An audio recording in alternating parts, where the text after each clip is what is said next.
أرسله الله تعالى إلى كافة للناس بشيرا ونذيرا وداعيا إلى الله بإذنه وسراجا منيرا.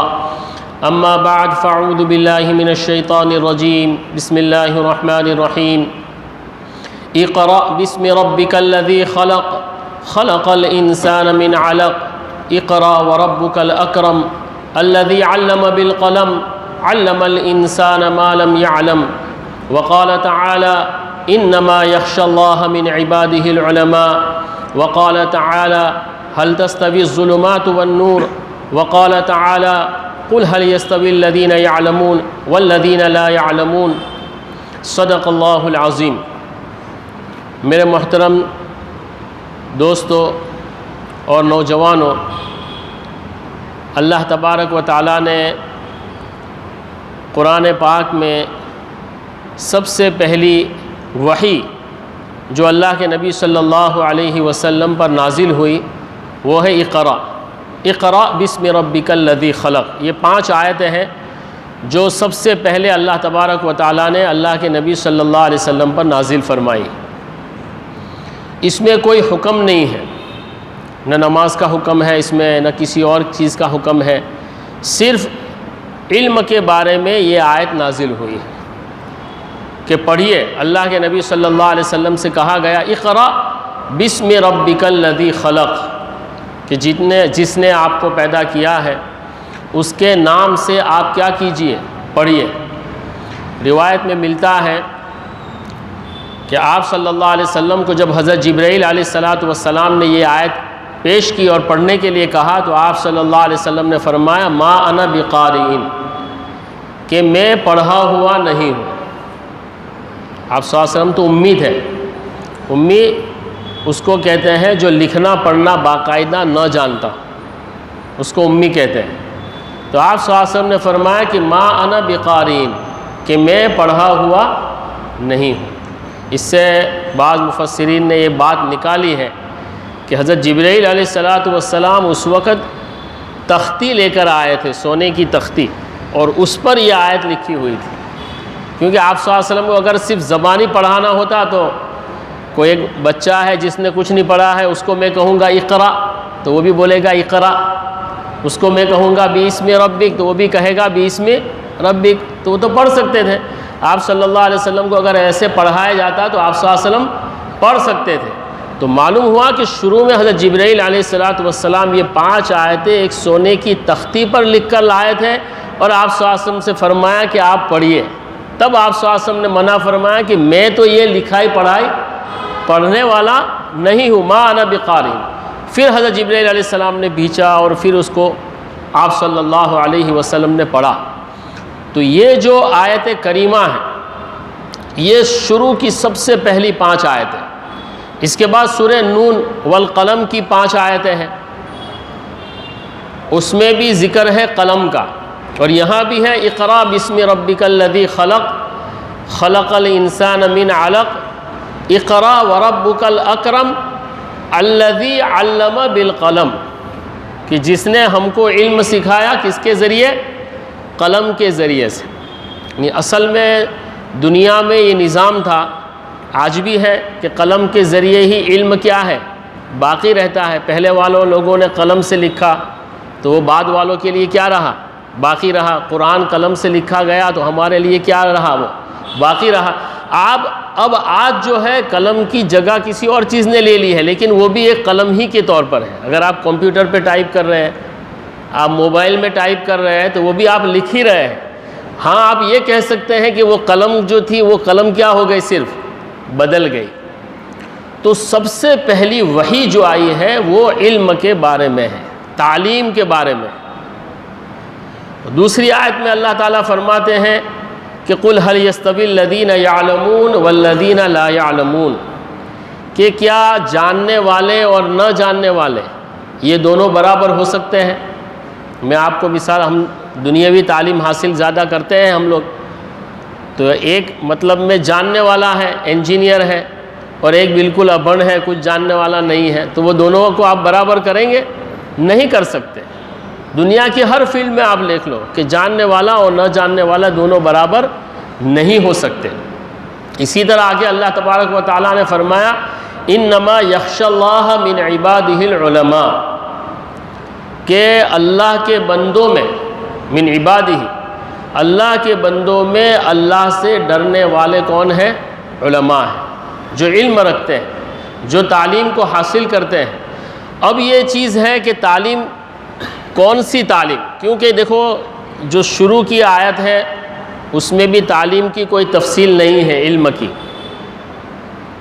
بعد کی آیت بھی ہے اس میں مجرد علم ہی کو بیان کیا ہے کہ صرف تعلیم تعلیم تعلیم، کہ جاننے والے اور نہ جاننے والے برابر نہیں ہو سکتے، تعلیم تعلیم۔ تو اب تعلیم کون سی تعلیم ہے؟ قرآن کون سی تعلیم کی بات کر رہا ہے؟ وَعَلَّمَ آدَمَ الْأَسْمَاءَ كُلَّهَا، سورہ بقرہ کے شروع میں اللہ تعالیٰ نے جب آدم علیہ السلام کو تیار فرمایا، پتلے کو روح پھونکی گئی، تو وہاں سجدہ کرنے کے لیے جب کہا گیا ہے تو وہاں کیا تھا کہ فرشتوں نے جو اعتراض کیا تھا، تو وہاں پر پھر بات یہ آئی تھی وَعَلَّمَ آدَمَ الْأَسْمَاءَ كُلَّهَا، کہ ہم نے آدم علیہ السلام کو تمام چیزوں کے نام، یعنی تمام قسم کے دنیاوی علوم آدم علیہ السلام کو اللہ تبارک و تعالیٰ نے عطا فرمائے۔ تفسیر میں ہے یہ، قیامت تک ہم سب آدم کی اولاد ہے، تو قیامت تک جتنا علم آنے والا ہے وہ سب حضرت آدم علیہ السلام کے اندر ودیعت کر دیا گیا تھا، وہ علم آج تک چل رہا ہے۔ یہ دنیا جو ترقی کرتی جا رہی ہے نا، یہ دنیاوی ترقی بھی کس سے متعلق ہے؟ اللہ تبارک و تعالیٰ کے ہی علم سے ہے۔ ایک تو ہے اللہ تعالیٰ کا علم ہے جو عمل اور فعل کا علم ہے اللہ تبارک و تعالیٰ کا، اور ایک علم ہے روحانی اور قلبی علم ہے۔ علم کی دو قسم ہو جائے گی اس طرح سے کہ ایک روحانی علم ہے، ایک دل والا قلب والا علم ہے، اور ایک مادی چیزوں کا علم ہے۔ تو ہم لوگوں کے یہاں کیا ہو گیا ہے کہ ہم لوگ کیا کہتے ہیں کہ یہ دنیاوی تعلیم ہے اور یہ دینی تعلیم ہے۔ اس میں ہم غلط فہمی میں ہیں۔ دنیاوی تعلیم بھی اللہ تبارک و تعالیٰ نے ہی عطا فرمائی، اور دینی تعلیم بھی اللہ تبارک و تعالیٰ نے ہی عطا فرمائی۔ ہاں فرق ہو جائے گا، فرق ہو جائے گا، بہت بڑا فرق ہو جائے گا اگر دنیاوی تعلیم کے ساتھ دینی تعلیم نہیں ہے، دینی علم نہیں ہے، تو پھر وہ دجالی فتنے کی طرف لے جائے گا، گمراہی کی طرف لے جائے گا، ارتداد کی طرف لے جائے گا۔ ارتداد کہتے ہیں مذہب کو چھوڑ دینا، کہ کوئی دھرم برم کوئی چیز نہیں ہے۔ کہتے ہیں نا کہ سرو دھرم سمبھاؤ، کہ سب مذہب کیا ہے؟ ہم لوگ اسکول میں اور دوستوں میں باہر بیٹھتے ہیں تو غیر قوموں سے کبھی ہمارا تعلق ہوتا ہے تو یہ بات آتی ہے ہمارے سامنے، کیا بولتے ہیں کہ بھائی بدھا دھرم حرکت ہے، ایسا بولتے ہیں نا ہم لوگ، سنتے کہ نہیں یہ لفظ؟ کیا بولتے ہیں ہم کہ بدھا دھرم کیوا ہے، سرکھت ہے۔ تو کیا صحیح ہے یہ بات؟ اگر ہم یہ لفظ بولیں گے تو کیا ہوگا ہمارے لیے؟ ہم سوچتے نہیں ہیں یہ چیزوں کی طرف۔ تو سب دھرم سرکھے ہیں، تو پھر یہ سب نماز اور روزہ اور یہ سب اللہ کی عبادتیں اور اللہ کے رسول صلی اللہ علیہ وسلم کے طریقے کے مطابق زندگی گزارنا، یہ سب چیزوں کی پھر ضرورت کیا ہے؟ ہم بھی انہی کی طرح ہو جاوے۔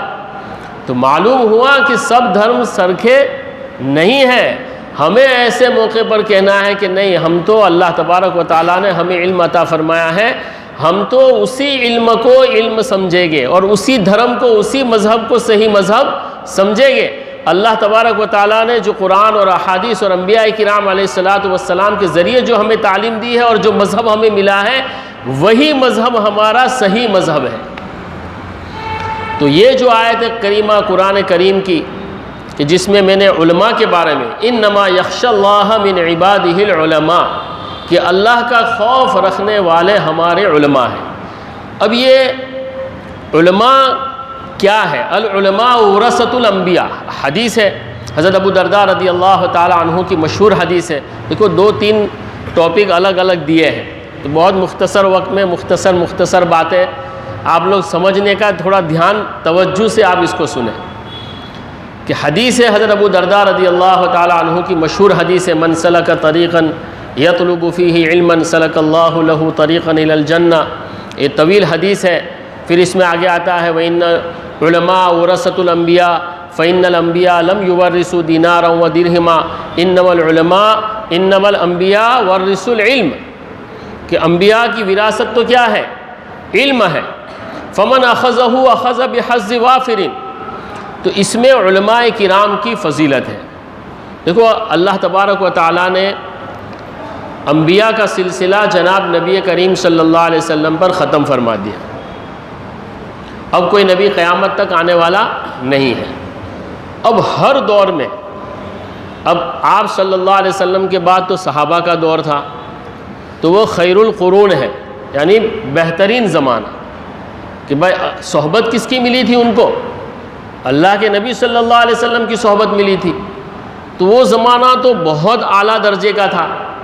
اس کے بعد دوسرا دور آیا، صحابہ دنیا سے تشریف لے گئے، تو تابعین کا زمانہ آیا، وہ بھی خیر القرون میں ہی شمار ہوتا ہے. اب ان کے جانے کے بعد پھر تبع تابعین آئے. یہ سلسلہ اولیاء کرام اور علماء کرام، یہ مسلسل سلسلہ آج ہمارے دور میں بھی چل رہا ہے. تو یہ چیز اب کس کی ذمہ داری ہے؟ اب کس سے ہم صحیح علم کو حاصل کر سکتے ہیں؟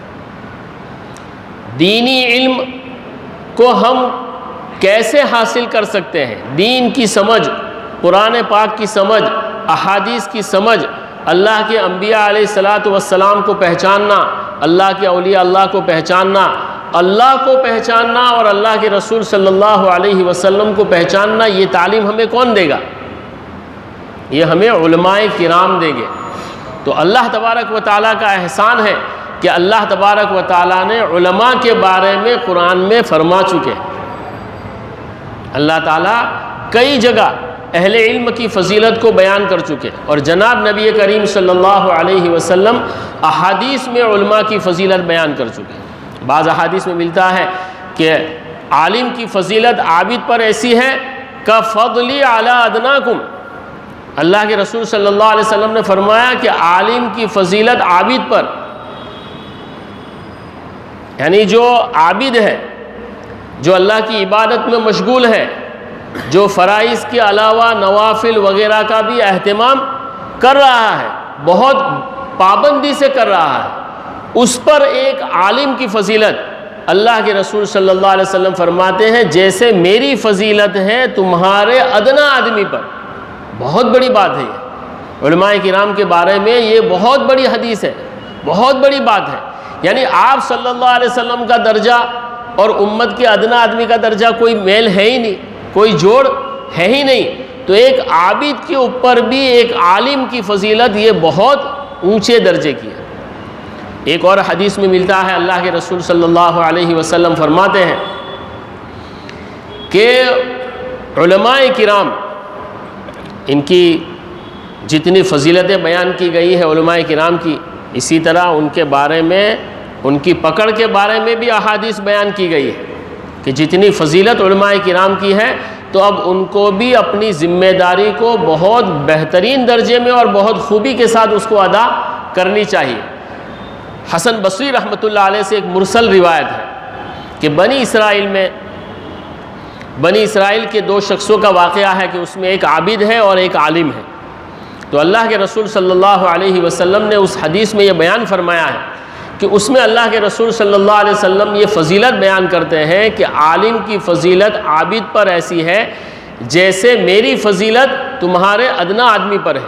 وہ حدیث جو اوپر تھی وہ بھی اسی کے متعلق ہے، اور یہ بنی اسرائیل کے دو شخصوں کی اس میں تفصیل ہے. لیکن اس حدیث میں کہ وہ جو عالم تھے، ہم علماء پر اعتراض کرتے ہیں کہ وہ عالم ایسے تھے کہ وہ صرف فرائض پر عمل کرتے تھے، فرائض کے علاوہ نوافل وغیرہ کسی چیز کا وہ اہتمام نہیں کرتے تھے، فرائض پر عمل کرتے تھے اور اپنا جو باقی وقت تھا وہ تعلیم اور تعلم میں گزارتے تھے. یعنی وہ عالم ایسے ہے کہ فرض نماز پڑھی اور پھر وہ اپنی تعلیمی مشغلے میں مشغول ہو گئے.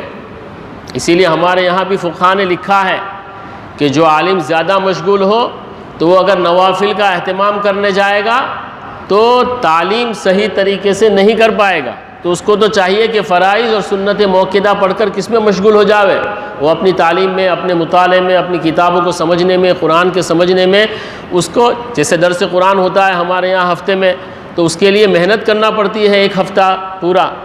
تو اب وہ وقت تھوڑا تھوڑا نکالنا ہے. اب وہ عالم اگر نوافل میں مشغول ہو جائے گا، اوابین پڑھ رہا ہے اور 10 رکعت نوافل پڑھ رہا ہے، قرآن پاک کی صرف تلاوت میں مشغول ہے، نفلی عبادتوں میں اگر وہ مشغول ہو جائے گا تو وہ صحیح تعلیم کب حاصل کرے گا اور کب صحیح تعلیم پہنچائے گا؟ تو اس میں اللہ تبارک و تعالی، اللہ کے رسول صلی اللہ علیہ وسلم نے اس حدیث میں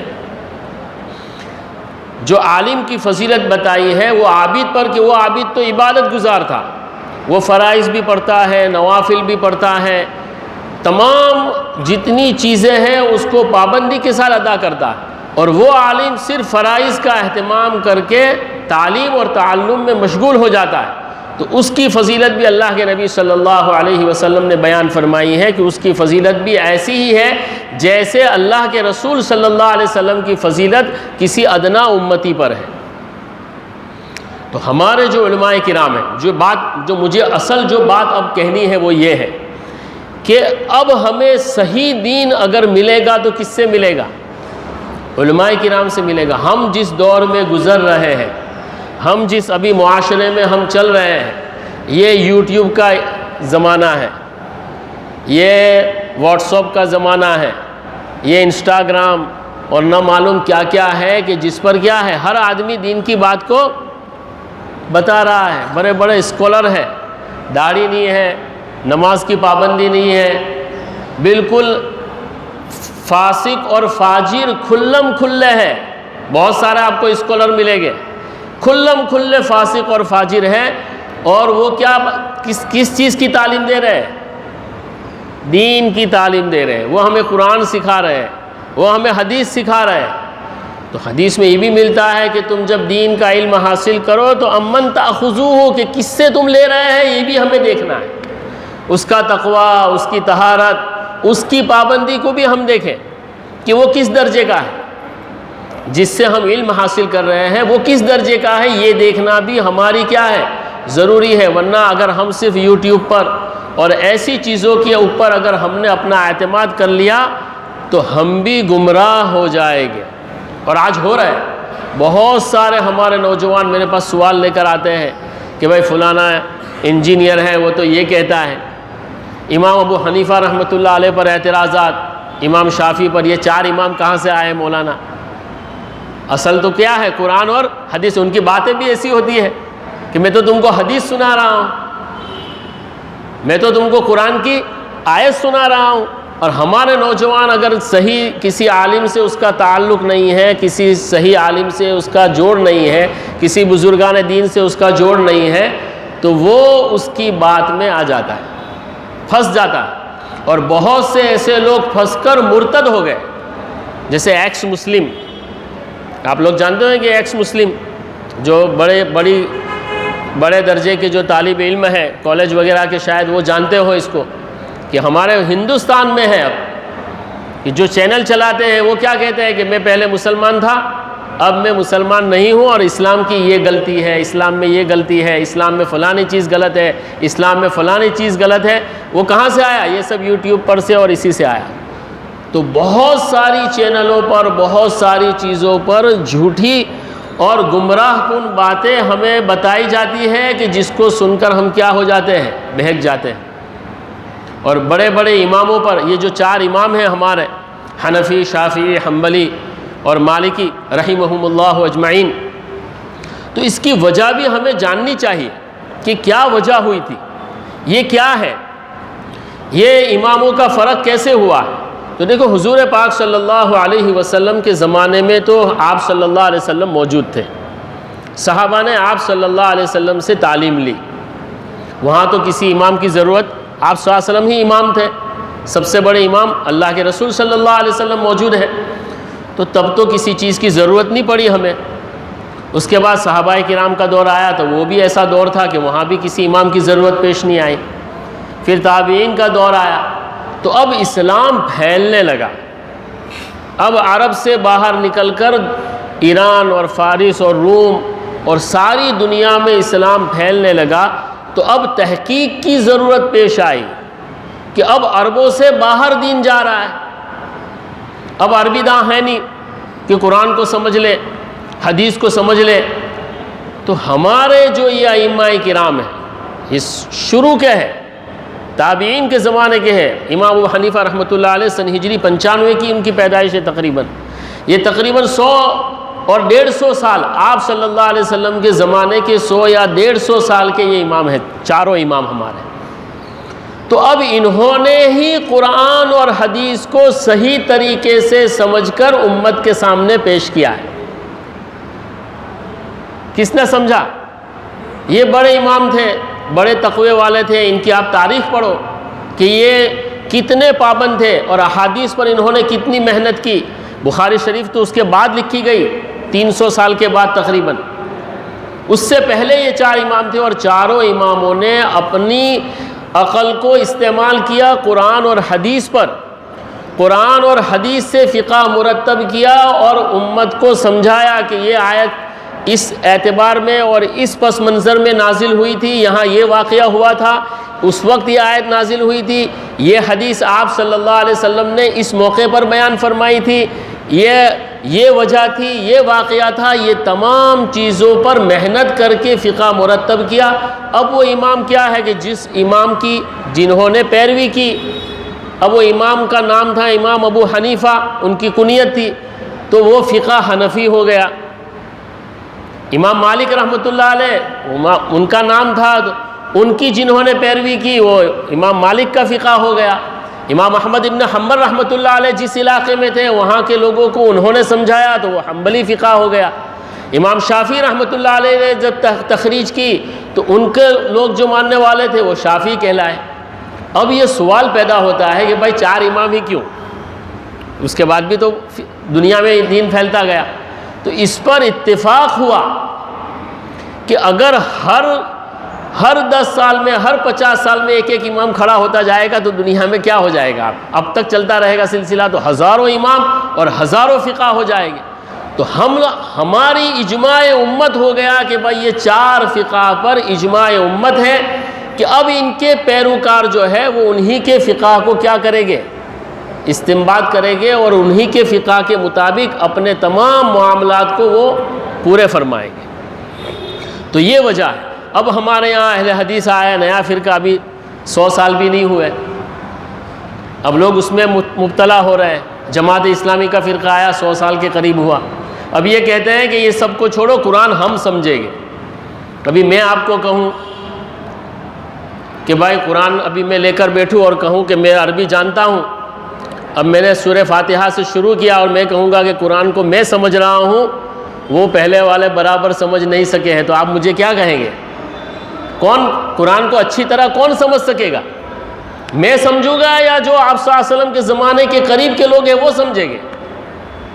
وہ لوگ سمجھیں گے نا جو آپ صلی اللہ علیہ وسلم کے زمانے کے قریب تھے، جو صحابہ کے زمانے کے قریب تھے. ان لوگوں نے قرآن کو صحیح سمجھا ہے، احادیث کو صحیح سمجھا ہے، تو ہم تو کس کی اتباع کریں گے؟ ہم انہی کی تفسیر کو لیں گے. عبداللہ ابن مسعود کی، عبداللہ ابن عباس رضی اللہ تعالیٰ عنہما کی تفسیر کو ہم لیں گے کہ وہ صحابہ تھے، انہوں نے اس آیت کو کیا بیان کیا تھا. میں کیسے بیان کر سکتا ہوں اس آیت کے پس منظر کو؟ میں کیسے سمجھ سکتا ہوں؟ تو یہ امت میں اس پر اجماع ہو گیا کہ اب کسی امام کی پیروی کوئی نہیں کرے گا، ورنہ میں بھی اپنا ایک مسلک کھڑا کر دوں گا کہ بھائی میرے ماننے والے کھڑے ہو جاوے کہ یہ جو مولانا سمجھاتے ہیں قرآن اور حدیث کو اسی کے مطابق کرو. تو یہ چیزوں کو ہم نوجوانوں کو سمجھنا ہے کہ اس میں ہماری بستی کے، میں گرین پارک میں رہتا ہوں، ہماری بستی کے بھی بعض بچے اس میں ملوث ہو گئے. یہ انجینئر مرزا کے فتنے میں چلے گئے، اس میں نہیں سنتے ہیں. وہ بستی کے عالم جس کے پاس وہ پڑھے ہیں وہ سمجھاتا ہے تو نہیں سمجھتے، اور پڑوس کے ملک کا عالم ہے اس کی بات سمجھ میں آتی ہے. کیسی گمراہی ہے! آدمی کو پتہ بھی نہیں چلتا کہ میں گمراہی کی طرف جا رہا ہوں. تو ہمارے جو یہ علماء کرام ہیں، ہماری مسجدوں کے جو امام ہیں، ان سے ہمیں جڑنا ہے، ان سے ہمیں تعلق رکھنا ہے. اسی طرح اللہ والے ہیں، ہمارے مفتی انعام صاحب دامت برکاتہم، اللہ تعالیٰ ان کی عمر میں برکت عطا فرمائے، کہ ہم علماء کرام سے، ہمارے بڑے اسلاف سے اگر ہم جڑے رہیں گے تب ہی ہم صحیح دین پر قائم رہیں گے. یہ بہت زیادہ ضروری چیز ہے. تو جو سب سے پہلی بات تھی جو آج مجھے یہاں آپ لوگوں کے اندر بیان کرنی تھی، آپ لوگوں کو بتانی تھی، وہ یہ ہے کہ ہم علماء کا اور ہمارے اماموں کا مقام کو پہچانیں۔ ہماری کوئی بھی بات ہو ہم کس سے ملیں گے؟ ہماری مسجد کے امام سے ملیں گے۔ ہم کوئی بات سنیں اسلام کے بارے میں، ہم کوئی ایسی بات سنیں تو ہم کس سے تعلق کریں گے؟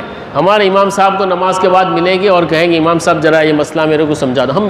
ہم ہے نا دوستانہ تعلق نہیں رکھتے ہیں، بھاگتے ہیں ہم علماء سے، ہم دور نہ رہیں۔ علماء کو بھی چاہیے کہ امت کو قریب کرے، نوجوانوں کو اپنے قریب کرے، اور نوجوانوں کو بھی چاہیے کہ وہ علماء سے کیا ہے، اپنی تمام باتیں ان کے آگے رکھے، اپنے دنیاوی مسائل کو بھی ان کے آگے رکھے، ان کے سامنے رکھے کہ میرا یہ مسئلہ ہے، میرا یہ مسئلہ۔ اس میں برکتیں ہیں۔ صحابہ کرام رضوان اللہ تعالی علیہم اجمعین اپنے تمام مسائل کو اللہ کے نبی صلی اللہ علیہ وسلم کے سامنے پیش کرتے تھے۔ اسی طرح تابعین نے صحابہ کے سامنے پیش کیا، تبع تابعین نے تابعین کے سامنے پیش کیا۔ یہ سلسلہ ہے، یہ مسلسل یہ سلسلہ ہے کہ ہمارے بڑوں کے تابع رہ کر ہی ہم چلیں گے۔ اگر آدمی خود اپنے اوپر اعتماد کر لے، میں اگر میرے علم پر اور میرے اوپر میں اعتماد کر لوں گا تو میں بھی گمراہ ہو جاؤں گا۔ مجھے بھی میرے بڑے علماء سے تعلق رکھنا پڑے گا اور ان کی رہنمائی میں، ان کی ہدایت کے مطابق مجھے چلنا پڑے گا، تب جا کر میں بھی کامیاب ہوں گا، ورنہ کوئی بھی کامیاب نہیں ہو سکتا ہے۔ تو یہ ایک جو سب سے بڑی ضرورت کی چیز تھی وہ یہ ہے کہ ہم علماء سے جڑ جاؤیں۔ دیکھو یہاں بھی مفتی صاحب کی مجلس ہے، مغرب کی نماز کے بعد بھی ہے، فجر کے بعد ہے، اور عشاء کے بعد مذاکرہ ہے۔ آپ کو علماءوں کے سامنے بیٹھ کر اپنے سوالات وغیرہ جو بھی چیزیں ہیں آپ کو معلوم کرنی ہے۔ تو ہم یہاں کے لیے صرف نہیں بلکہ ہر نوجوان اپنے محلے میں، اپنی مسجد میں اپنے علماء سے، اپنے امام سے جڑے، اپنے مسائل کو، اپنے گھریلو مسائل کو، اپنے پرسنل پرابلم کو بھی امام کے سامنے پیش کرے اور اس کو سمجھے۔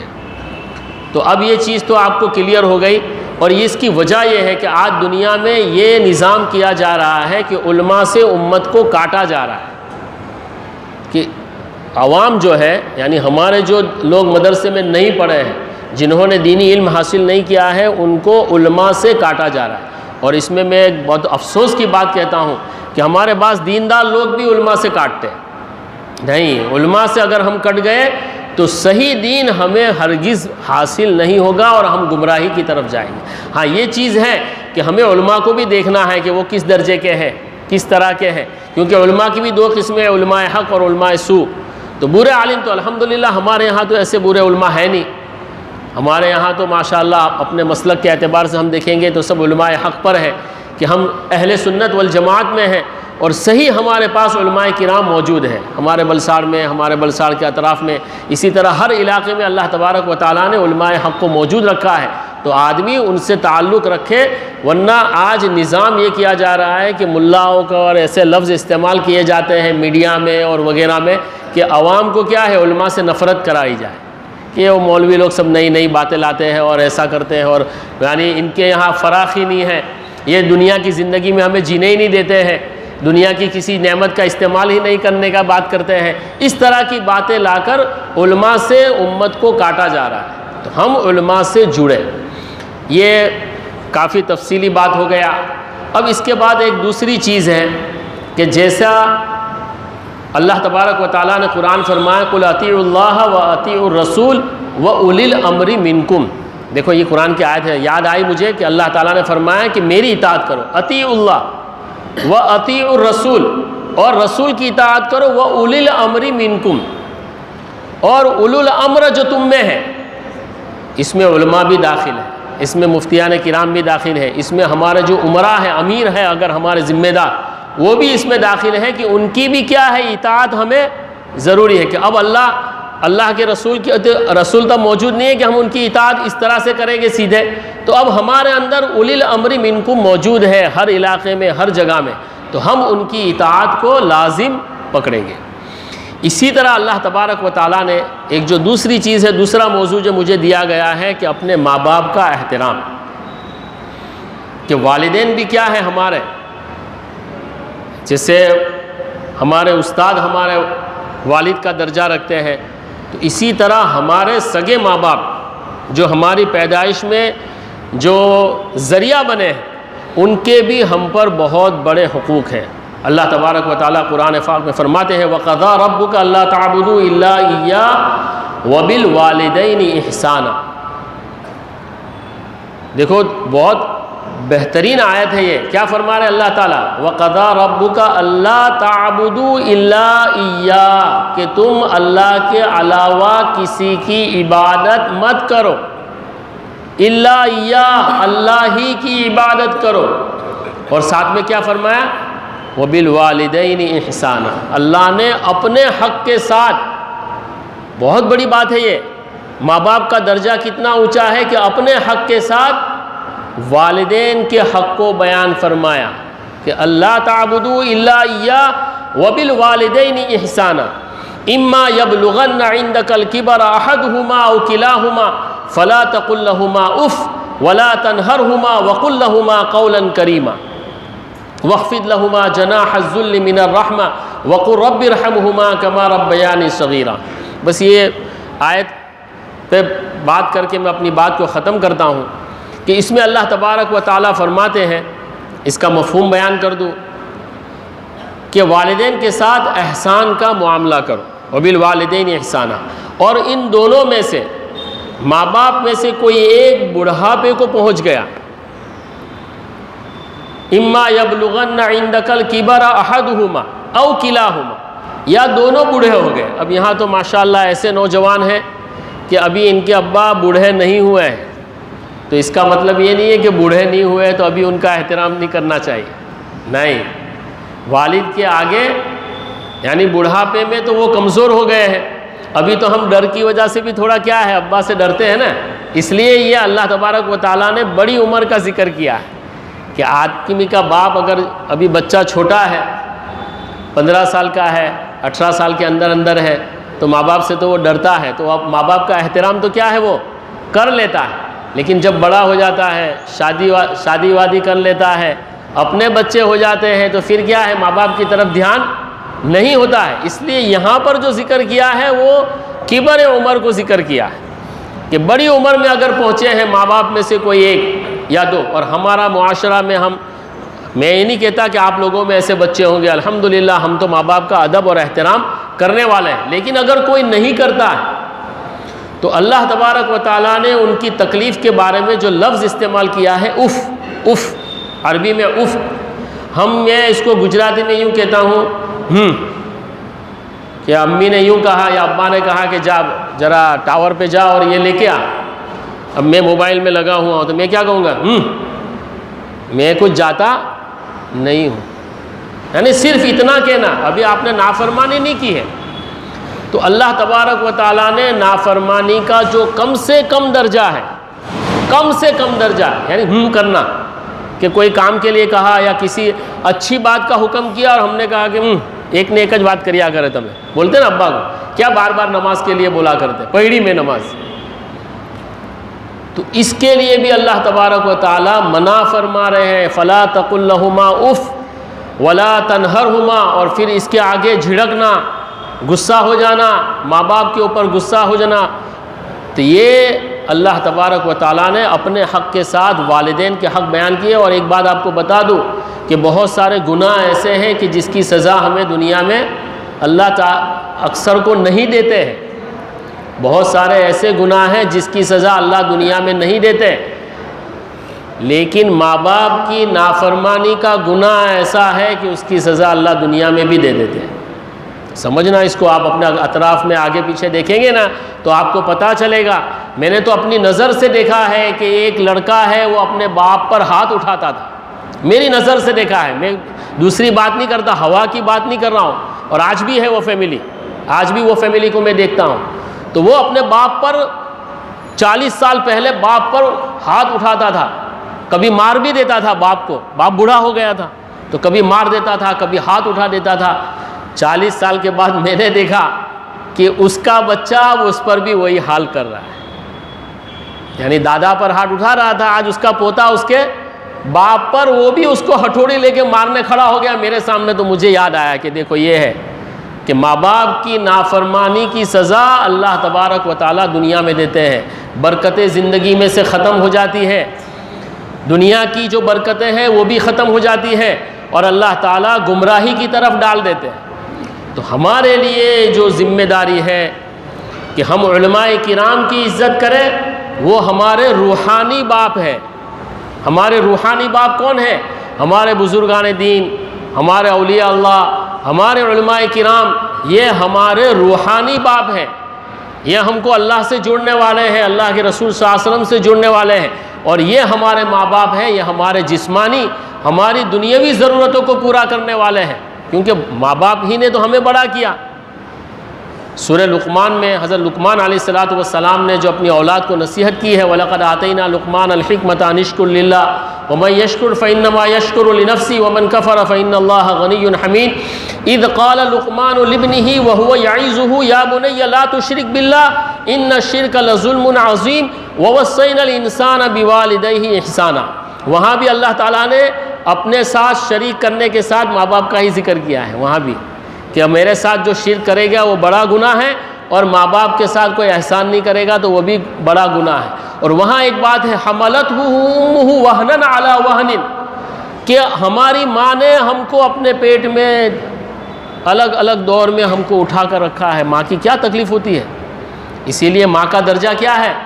ہمارے اسلام میں ماں کا درجہ 3 گنا بڑھا ہوا ہے باپ سے، 3 درجہ۔ ایک صحابی اللہ کے رسول صلی اللہ علیہ وسلم کی خدمت میں حاضر ہوئے اور فرمایا کہ دنیا میں میرے پر سب سے زیادہ حق کس کا ہے؟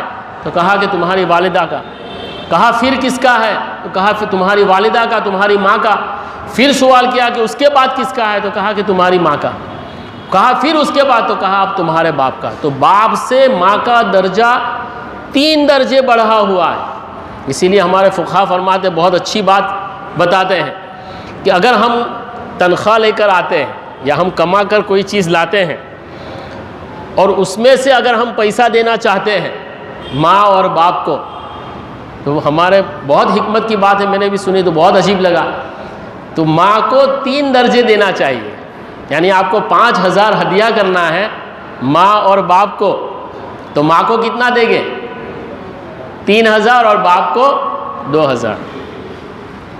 3 درجہ والدہ کا حق۔ ہاں لیکن ایک بات یہ بھی ہے کہ عظمت جو ہے وہ والد کی ماں سے زیادہ ہے، تعظیم باپ کی ماں سے زیادہ ہے۔ اگر آپ گھر میں بیٹھے ہیں، ماں اور باپ دونوں نے پانی منگا آپ سے کہ بھائی بیٹا پانی لے کے آ، تو اب آپ سب سے پہلے کس کو دیں گے؟ باپ کو دیں گے، یہاں ماں کو نہیں دیں گے۔ تعظیم میں باپ بڑھا ہوا ہے کہ باپ کی بھی بہت بڑی قربانی ہے، لیکن باپ کی قربانی کو زیادہ بیان نہیں کیا گیا ہے، اس لیے کہ باپ طاقتور ہوتا ہے، برداشت کر لیتا ہے، اور ماں کمزور صنف میں سے ہے، اس لیے اللہ تبارک و تعالیٰ نے ماں کے بارے میں احادیث میں زیادہ فضیلت دی گئی ہے۔ تو ہمیں اپنے ماں باپ کا بھی احترام، ادب، ان سے اونچی آواز سے ہم بات نہیں کریں گے، ہم پیار محبت سے بات کریں گے، ہمیں غصہ آئے تو ہم برداشت کر لیں گے، اور ماں باپ سے بھی ہم دوستی کا تعلق کریں۔ یہاں والدین ہیں نہیں، ورنہ میں والدین کو بھی کہتا ہوں کہ اپنے بچوں سے تعلق دوستی کا رکھیں، اپنے باپ گیری کو نہ بتاؤ کہ میں تیرا باپ ہوں۔ بہت سارے ایسا بولتے ہیں، چپ بیٹھ میں تیرا باپ ہوں، یہ بھی باپ کی غلطی ہے، ایسا نہیں بولنا چاہیے۔ پیار محبت سے بچوں کو سمجھائیں۔ تو دیکھو یہ دوسری چیز ہو گئی، یہ 2 چیزیں ہو گئی کہ ایک تو علماء کرام کی عظمت، احترام، ان کے ساتھ تعلق قائم رکھنا، دوسرا والدین کے حقوق کو ادا کرنا، اور والدین کے بڑے حقوق ہیں، اور ان کے حقوق کو ہم کبھی ادا نہیں کر سکتے۔ بہت ساری ایسی واقعات اور روایتیں ہیں کہ پوری زندگی بھی آپ ماں کی خدمت کر لو گے تب بھی اس نے جو ہم کو جنا ہے اس کی تکلیف کا بدل ہم نہیں دے سکتے۔ تو ماں باپ کا بھی احترام کرنا ہے۔ اب یہ دین پر قائم رہنے کے لیے اور ان چیزوں کو اپنی زندگی میں لانے کے لیے ہمیں ضرورت ہے تقوی کی۔ یا ایھا الذین آمنوا اتقوا اللہ حق تقاتہ، قرآن میں اللہ تبارک و تعالیٰ نے جگہ جگہ بار بار جب کسی مضمون کو بیان کیا ہے تو تقوی کو لایا ہے، لعلکم تعقلون، یا ایھا الذین آمنوا اتقوا اللہ حق تقاتہ، یا ایھا الذین آمنوا اتقوا اللہ وقولوا قولا سدیدا، یا ایھا الناس انا خلقناکم من ذکر وانثی وجعلناکم شعوبا وقبائل لتعارفوا ان اکرمکم عند اللہ اتقاکم، کہ تم میں سب سے زیادہ کریم وہ ہے جو زیادہ تقوی والا ہے۔ تو اب تقوی کیا چیز ہے؟ اس کا عام متن معنی کیا جاتا ہے ڈر، کہ اللہ کا ڈر، یہ بھی اس کا ایک معنی ہے، لیکن اصل ہے اللہ کی نافرمانی سے بچنا، اللہ اور اللہ کے رسول صلی اللہ علیہ وسلم کی جو نافرمانی ہے اس سے بچنا۔ دیکھو ہمارے دو معاملات ہیں، مختصر اس کو سمجھ لے، وقت ہو چکا ہے۔ ایک ہے ہماری زندگی باہر کی، گھر کے باہر کی زندگی، ہم سب کی بازار میں خرید و فروخت ہے، لین دین ہے۔ آپ بڑے ہو گئے تو آپ لین دین کا کام کریں گے، زمین خریدنا ہے، مکان خریدنا ہے، کوئی بڑی چیز خریدنا ہے، یا کوئی چیز کسی کے ساتھ دوسرا معاملہ، گاڑی لے بیچ کا معاملہ ہے، بہت سارے معاملات ہیں۔ تو اس میں تو اگر ہمارے ساتھ کوئی دھوکہ کرتا ہے، ہمارے ساتھ کوئی چیٹنگ کرتا ہے، تو ہم کہاں جائیں گے؟ پولیس اسٹیشن چلے جائیں گے، کلیکٹر کے پاس چلے جائیں گے، کسی اور پنچایت کے ممبر کے پاس چلے جائیں گے، محلے میں کوئی معاملہ ہوا ہے تو ٹرسٹی کے پاس چلے جائیں گے۔ تو وہاں تو ہم یہ معاملے کو کیا کر لیں گے؟ حل کر لیں گے کہ ہمارے پاس یہ چیز ہے۔ یہ ہماری باہر کی زندگی ہے، اور ایک ہے ہماری زندگی اندرونی، ہماری پرسنل لائف، کہ وہاں ہمیں پولیس کا ڈر نہیں ہے، وہاں کلیکٹر کا اور محلے کے ٹرسٹی کا اور محلے کے ذمہ دار کا ڈر نہیں ہے۔ تو وہاں ہم کو غلط کام کرنے سے کون بچائے گا؟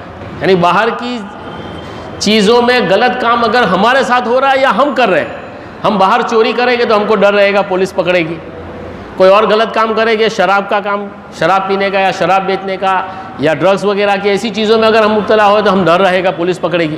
لیکن جو اندرونی معاملے ہیں، ہماری تنہائی کے معاملے ہیں، اس میں ہم کو ڈرانے والی چیز کیا ہے؟ وہاں تو نہ پولیس ہے نہ کوئی چیز ہے، میں اکیلا کمرے میں بیٹھا ہوں، میرے ہاتھ میں موبائل ہے، اب وہاں مجھے کون سا پولیس روکنے والا ہے؟ وہاں کون سا کلیکٹر اور کون سا ٹرسٹی اور کون سا عالم ہمیں روکنے والا ہے؟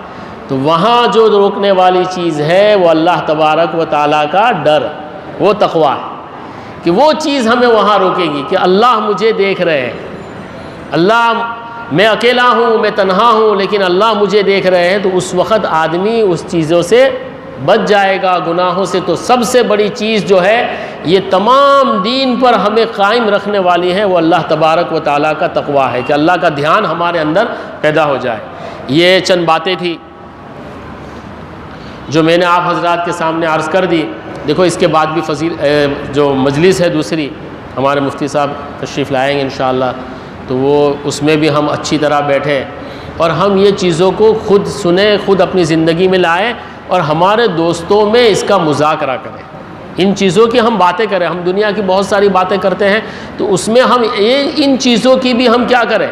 باتیں کریں کہ ہم نے مفتی صاحب سے کیا سنا، ہم نے بیان میں کیا سنا، ہمیں اب کیا کرنا چاہیے۔ ہماری دوستیوں میں آپس میں جتنے تعلق ہے اس میں دینی ماحول کی باتیں بھی ہم لوگ زیادہ کرتے رہیں۔ وما توفیقی الا باللہ علیہ توکلت والیہ انیب۔